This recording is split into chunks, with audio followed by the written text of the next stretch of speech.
Hello students, class 11th accountancy chapter 18 reserves and provisions हमारा चल रहा है, जिसमें हम लोगों ने लास्ट वीडियो में क्वेश्चन नंबर 20 तक सॉल्व कर लिया है। आज हम स्टार्ट करेंगे क्वेश्चन नंबर 21 से। चलिए, रिजर्व जो है, reserve is created from, reserve कहाँ से क्रिएट किया जाता है?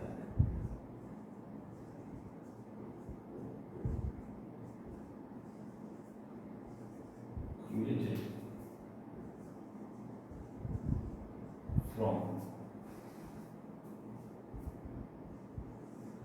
ऑप्शन ए है आपका इसमें प्रॉफिट, बी लॉसेस, सी एसेट्स या फिर डी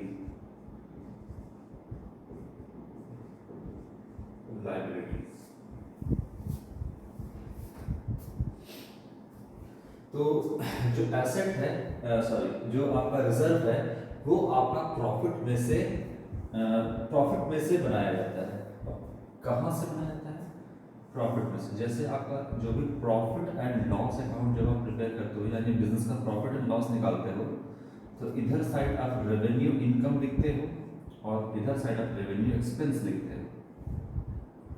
मान लो रेवेन्यू इनकम आपका 100 रुपये हुआ और आपका जो एक्सपेंस हुआ रेवेन्यू वो 40 हुआ, तो जो नेट प्रॉफिट होगा वो 60 होगा। ये नेट प्रॉफिट या प्रॉफिट में से बनता है आपका कोई भी रिजर्व, है ना। इसी में से आप क्या बनाते हो? रिजर्व। और जो बचा हुआ प्रॉफिट है वो तो ऑनर का है, और ये रिजर्व भी ऑनर का ही है।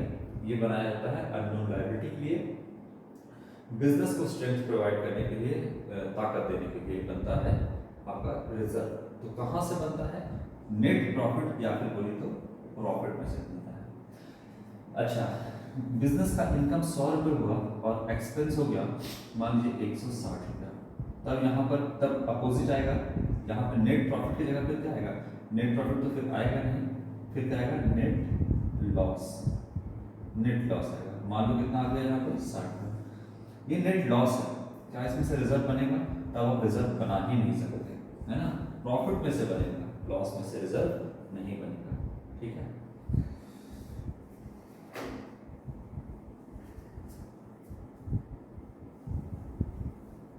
लॉस केस में आप रिजर्व नहीं बना सकते। नेट प्रॉफिट या फिर प्रॉफिट में से आपका रिजर्व बनता है।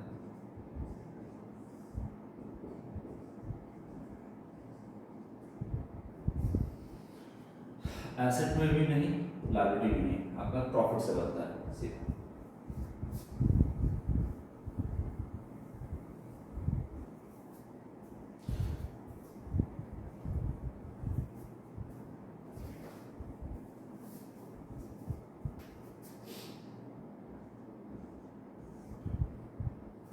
Provision is made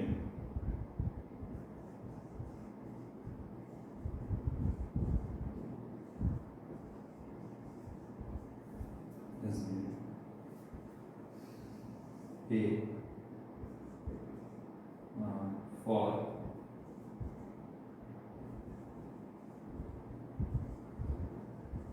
providing for known liability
provision किस लिए बनाता है? नॉन लायबिलिटी के लिए, ये बात तो ठीक है। अननोन लायबिलिटी के लिए रिजर्व बनाया जाता है, प्रोविजन नहीं। इसके लिए बनाते हैं रिजर्व।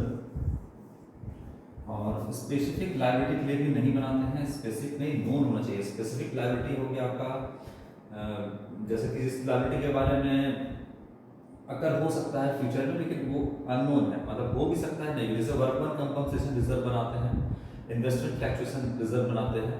तो लायबिलिटी अगर हो सकता है लेकिन नोन नहीं है, मतलब होगा ही ऐसा नहीं है ना।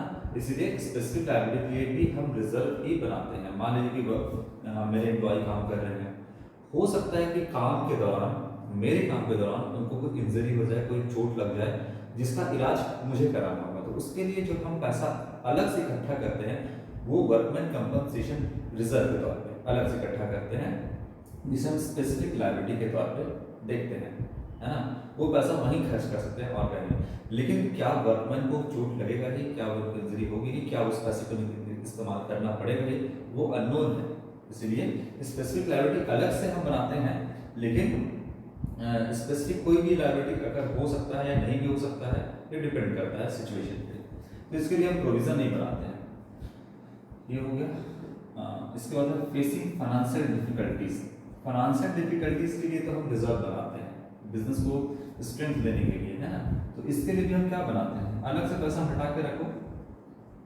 लेकिन नॉन लायबिलिटी के provision for taxation, provision for depreciation, provision for bad and doubtful debts, इस सब के लिए प्रोविजन बनाते हैं। किस कंसेप्ट के हिसाब से? कन्वेंशन ऑफ कंजर्वेटिज्म या प्रूडेंस। तो आपका ऑप्शन नंबर ए जो है वो करेक्ट होगा।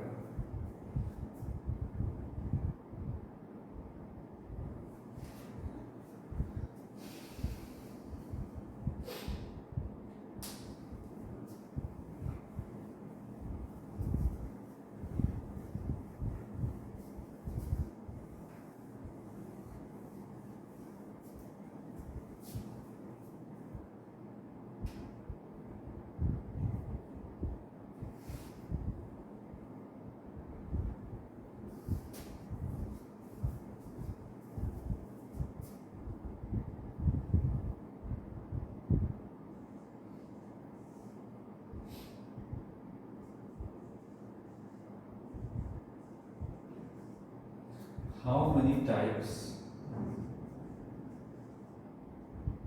of revenue reserve? Option A 2, 3, 4, 5. Good.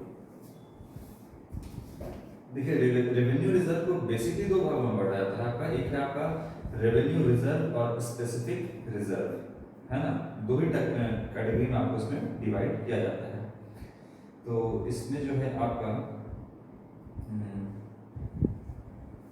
देखिए, अगर हम रिजर्व की बात, अलग अलग बुक में आपको अलग अलग टाइप से दिखेगा, है ना। किसी में ज़्यादा एक्सप्लेनेशन करता है, जिसमें किसी में कम एक्सप्लेनेशन होता है। लेकिन जो है वो बात है कि एक हो गया आपका रेवेन्यू रिजर्व और एक है आपका कैपिटल रिजर्व। इसकी बात तो अभी छोड़ ही देते हैं। होता है कि रेवेन्यू रिजर्व कितने टाइप का होता है। तो एक हो गया आपका जनरल रिजर्व, दूसरा हो गया आपका specific reserve,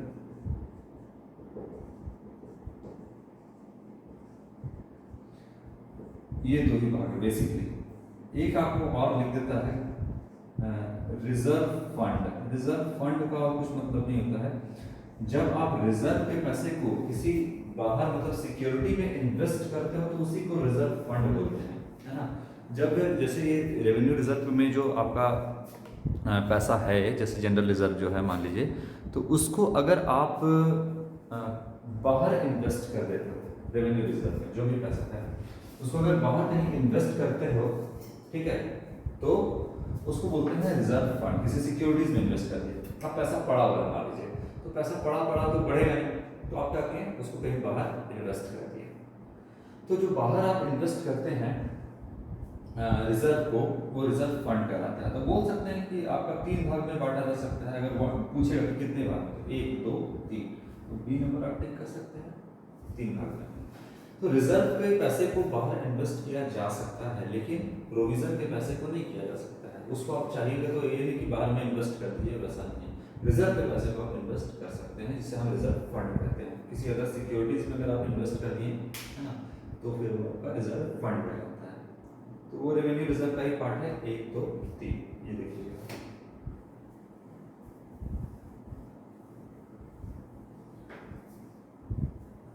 question number 24।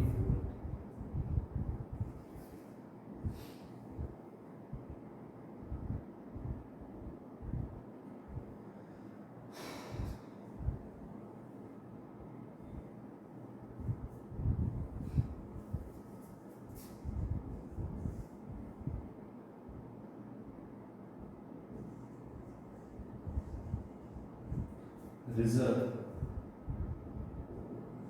is created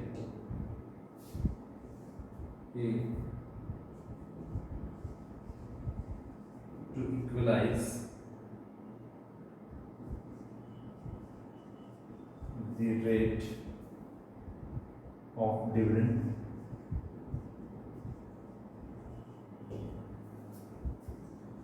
B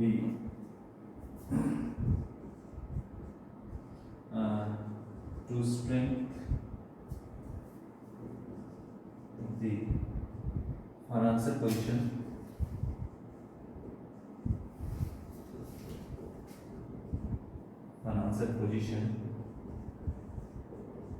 of the business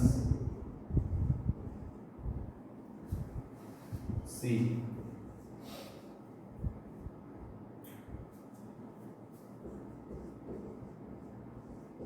to meet the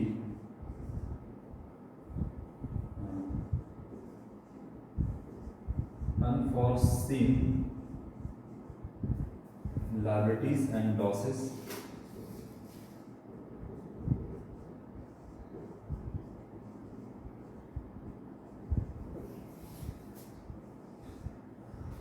B है all of these या all of the above बोलिए।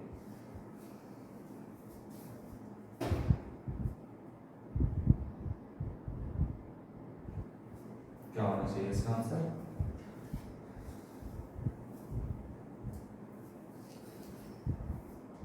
रिजर्व क्यों क्रिएट किया जाता है? तो equalise the rate of dividend, ये आपका सही है। कैसे बताएंगे अभी थोड़ा सा इसके बारे में। Strength the financial position of the business, बिल्कुल स्ट्रेंथ देने के लिए, है ना, कोई भी लायबिलिटी जो है वो अननोन लायबिलिटी अगर हो सकता है फ्यूचर में, उसको फाइनेंशियल स्ट्रेंथ देने के लिए, फाइनेंशियल पोजीशन को स्ट्रांग रखने के लिए बी सही है आपका। मीट द अनफॉर्सिन लायबिलिटी, वही कहता है अनफॉर्सिन या अननोन लायबिलिटी, सी भी सही है आपका, ए भी सही है। तो इस केस में आपका ऑप्शन नंबर डी सही होगा। Equalise the rate of dividend क्या होता है? देखिए, कंपनी 2 टाइप का शेयर इशू करती है। एक होता है आपका इक्विटी शेयर और एक होता है आपका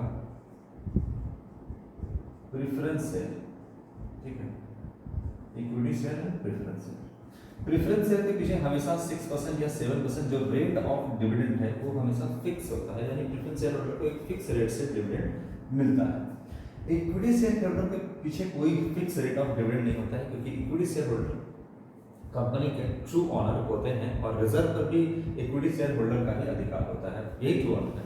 मतलब अगर प्रॉफिट होता है तो प्रॉफिट मिलेगा, हिस्सा मिलेगा, ज़्यादा प्रॉफिट होता है ज़्यादा हिस्सा मिलेगा, कम प्रॉफिट होता है कम हिस्सा मिलेगा, नहीं प्रॉफिट होता है नहीं मिलेगा, मतलब हिस्सा मतलब डिविडेंड इनको नहीं मिलेगा। ठीक है, ये कंपनी का क्या है? ट्रू ऑनर है। अब इसका कोई डिविडेंड फिक्स नहीं होता है कि भाई 6% या 7% जैसे यहाँ पर है, वैसा नहीं होता है। लेकिन मान लीजिए कंपनी इक्विटी शेयर होल्डर को मान लेते हैं कि 7% के रेट से डिविडेंड दे रही है। अब देखिए, कोई भी आप शेयर में पैसा लगाइएगा और अगर किसी कंपनी का इक्विटी शेयर अगर आप परचेस कर रहे हैं, इक्विटी शेयर में पैसा इन्वेस्ट कर रहे हैं अगर आप, तो आप नहीं चाहिएगा कि एज अ इन्वेस्टर कि आपको 7% से कम मिले। मिलने का अगर कम प्रॉफिट होगा तो कंपनी बिना सोचे ये बिना कुछ कहे आपको 6% के रेट से भी डिविडेंड दे सकती है, 5% से भी दे सकती है, जैसा हो सकता है वैसा। लेकिन कंपनी क्या करती है कि अगर 7% से पहले से डिविडेंड वो देती आ रही है तो कंपनी ये कभी नहीं चाहेगी कि 7% से नीचे डिविडेंड पहुंचे, या 7% भी। कंपनी क्या चाहेगी कि भाई या तो 7% दे या नहीं तो हम 7% से ज्यादा दें, ताकि जो पैसा है जो आप लगा रहे हैं, पैसा जो इन्वेस्टर पैसा इक्विटी शेयर में इन्वेस्ट कर रहा है, जो पैसा लगा रहा है, उसको ये ना मन में डर आ जाए कि हमें जो डिविडेंड है वो कम मिलेगा। अगर कम दे सकती है, कंपनी को कम प्रॉफिट हुआ तो कम दे सकती है, लेकिन कंपनी अगर ऐसा करेगी तो कंपनी का जो रेपुटेशन है या जो गुडविल बना हुआ है कहीं ना कहीं उस पर जो है आँच आएगा कंपनी का, है ना। तो फिर जो भी इन्वेस्टर वो क्यों इन्वेस्ट करेंगे, वो तो डिविडेंड के कारण इन्वेस्ट करते हैं ना।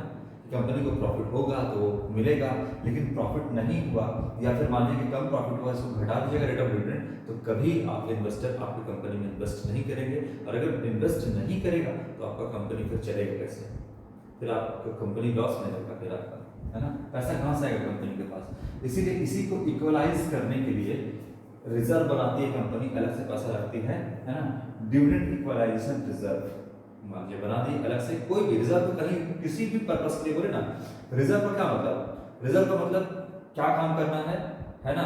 कोई भी अननोन लायबिलिटी क्रिएट हो सकता है, अलग से स्पेसिफिक रिजर्व बना सकते हैं, जैसे आपका था वर्कमैन कंपनसेशन रिजर्व, जैसे था आपका इन्वेस्टमेंट टैक्सेशन रिजर्व, आप बना सकते हैं। यहाँ पे डिविडेंड इक्वलाइजेशन रिजर्व अलग से इक्वलाइज करने के लिए रिजर्व बनाती है, ताकि जो अगर हमको मान लो किसी केस में कभी कंपनी को इतना प्रॉफिट नहीं हुआ कि 7% से दे पा रहे हैं, तो रिजर्व से निकाल कर दे दिए हम, है ना, ताकि रिजर्व से निकाल करके दे दिए। तो equalise the rate of dividend को बराबर रखने के लिए जो है कंपनी से कम नहीं करने के लिए रिजर्व बनाती है, ठीक है, इस पर्पस के लिए भी बनता है। तो यहाँ पे ऑल ऑफ दिस होता है।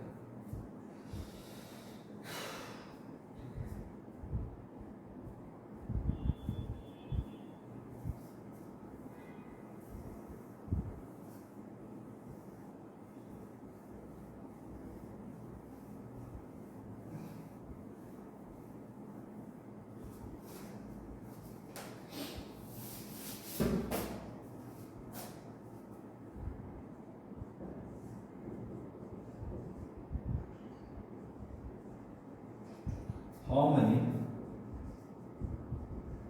types of reserve? A, 2, B, 3, C, 4, D, 5। Reserve जो है वो कितने टाइप का होता है?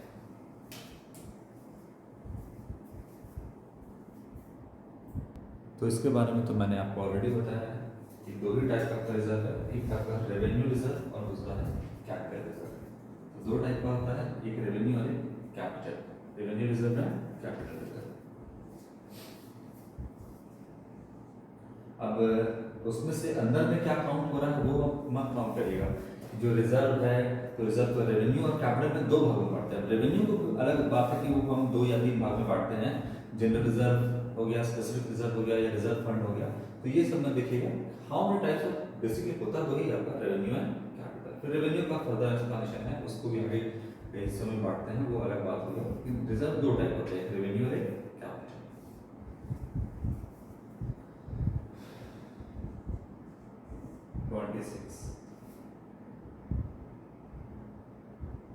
क्वेश्चन रिपीट किया है, होता है कि रिजर्व इज क्रिएट किया जाता है। ऑप्शन ए कहता है टू मीट अननोन लॉसेस, सही कहता है। बी कहता है आपका टू असर्टेन ट्रू प्रॉफिट और लॉस। 26 नंबर ना, हाँ 26 नंबर बी कहता है कि टू मीट अनफॉर्सिन लॉसेस। अच्छा, रिजर्व इज क्रिएटेड, किसके लिए क्रिएट किया जाता है, ये कह रहा है। तो ऑप्शन ए कहता है, चलिए ठीक है लिख देते हैं। टू मीट दी नोन, जहाँ नोन आ गया वहाँ तो आपको रिजेक्ट कर देना है, क्योंकि नोन के लिए तो प्रोविजन बनाते हैं, ये तो नहीं होगा। ट्रीटेड टू नोन लॉसेस, नहीं, नोन लॉसेस या नोन लायबिलिटी के लिए हम प्रोविजन बनाते हैं। To meet the unforeseen losses, ठीक है, सही है, अनफॉर्सीन या unknown liability, see to ascertain true profit and loss, to ascertain true profit और लॉस, अ सर्टेन कंट्री नहीं, ट्रू प्रॉफिट एंड लॉस और सर्टेन के लिए रिजर्व तो हम बनाते हैं, क्योंकि रिजर्व तो प्रॉफिट जो नेट प्रॉफिट होता है उसके बाद बनाते हैं। तो ट्रू प्रॉफिट एंड लॉस जो निकलता है वो net profit and loss account. अब नेट प्रॉफिट निकल गया, यानी जितना भी जो प्रॉफिट लॉस है, डेप्रिसिएशन है, सारा यहाँ पे लिखने के बाद मान लो कि आपका नेट प्रॉफिट है 100, तो ट्रू प्रॉफिट एंड लॉस निकालने के लिए हम रिजर्व तो यहाँ से बनाते हैं। अगर ट्रू प्रॉफिट एंड लॉस निकालना होता तो हम यहाँ लिखते हैं, ठीक है ना। तो ट्रू प्रॉफिट एंड लॉस के लिए भी हम रिजर्व नहीं बनाते हैं, क्योंकि रिजर्व जो प्रॉफिट हो जाता है, जो ट्रू प्रॉफिट आता है उसमें से बनाते हैं। ट्रू प्रॉफिट निकालने के लिए हम रिजर्व नहीं बनाते हैं, ठीक है ना। इसके बाद डी हो गया आपका, तो गलत हो गया, to ascertain true financial position, ascertain true financial position नहीं, इसके लिए भी नहीं, अनफॉर्चुनेट लॉस के लिए बनाते हैं, बस ये होगा आपका।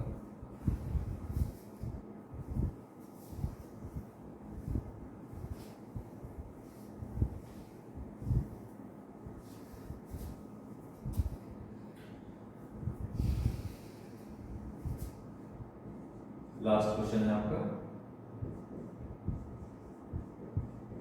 Creation of provision is a voluntary, ये कहता है आपका नेसेसरी, सी कहता है आपका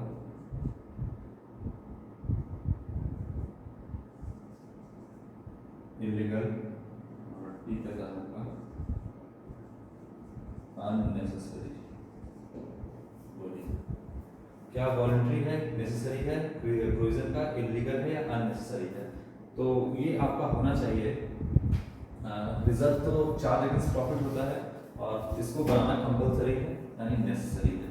आपका इलीगल भी नहीं है, इलीगल कैसे हो सकता है प्रोविजन, जब प्रोविजन पढ़ना है, इलीगल होता तो पढ़ना ही नहीं रहता है, तो सीधा लिखा था, अगर इलीगल होता तो पढ़ना ही नहीं है, बुक में देता ही नहीं फिर आपको, है ना।